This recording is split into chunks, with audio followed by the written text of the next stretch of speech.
I sat alone in the dimly lit corner of the Starry Platter, a once renowned five-star seafood restaurant hidden deep within the labyrinthine alleys of my city.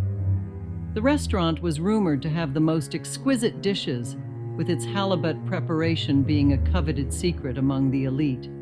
I had heard whispers about it for months, stories of how the dish could elevate your senses to a new realm. So, there I was, a lonely woman in a dim corner booth, ready to indulge in this gastronomic adventure.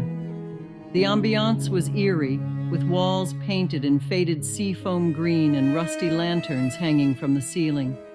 The chatter of fellow diners was hushed, almost as if the place itself held a secret it was hesitant to reveal. I placed my order, and soon the dish arrived. The aroma wafted over me like a siren's song, luring me into a trance. The halibut sat before me, a delicate piece of art, garnished with fresh herbs and bathed in a translucent sauce that sparkled like moonlight on the water. As I took my first bite, a shiver coursed through my spine. It was as if the entire ocean had been captured in that single, ethereal bite. I closed my eyes, savoring the sensation as the flavors danced on my tongue. For that moment, everything faded away, the whispers of the other patrons, the creaky floorboards, even the world outside. There was only me and that halibut, and it was heavenly. But that fleeting moment of bliss soon transformed into a waking nightmare. Hours later, my body writhed in agony. Pain like I'd never experienced before coursed through my limbs. I rushed to the bathroom, and when I caught sight of myself in the mirror, I gasped in horror. My skin had turned ashen and mottled, and dark lesions had erupted across my arms and chest. The agony was unbearable, as if my flesh was being consumed from the inside. I stumbled back to my table, the restaurant now plunged into darkness. The once muted whispers had escalated to panicked murmurs. The Starry Platter had become a sinking ship, and I was one of its doomed passengers. "Are you all right, miss?" A waiter's voice broke through the chaos, his face etched with fear. "I don't know," I croaked, my voice reduced to a weak rasp. "Something's wrong."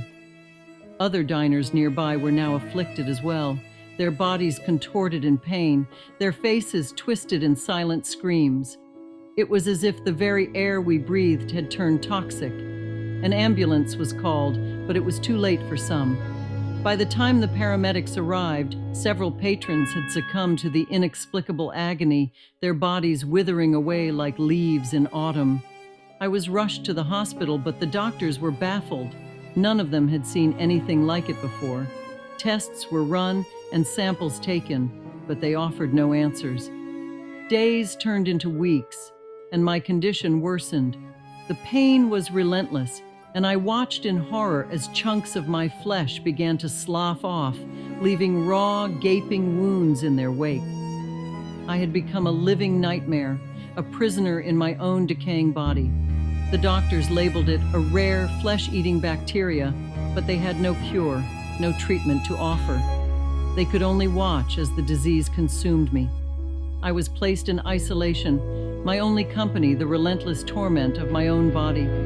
There were moments when I begged for death, when I wished for an end to the suffering that had become my existence. Then, one fateful night, as I lay in my sterile white room, a figure appeared at the foot of my bed. It was a man, his features obscured in shadow. "You called for release," he whispered, his voice dripping with malevolence. "I can grant it to you, but at a price."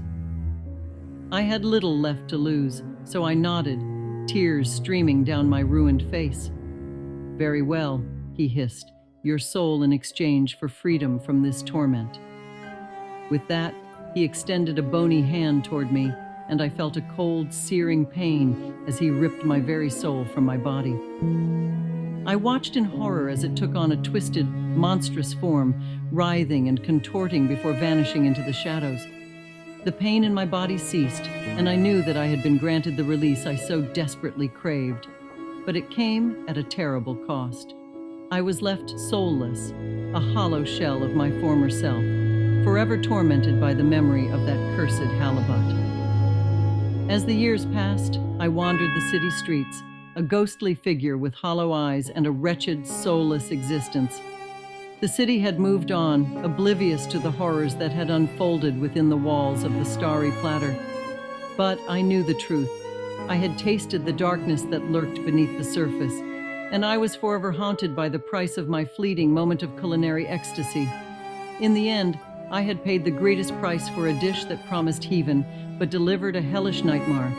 And now, I wander the streets, a warning to all who dare to indulge in the forbidden pleasures that may come at too high a cost.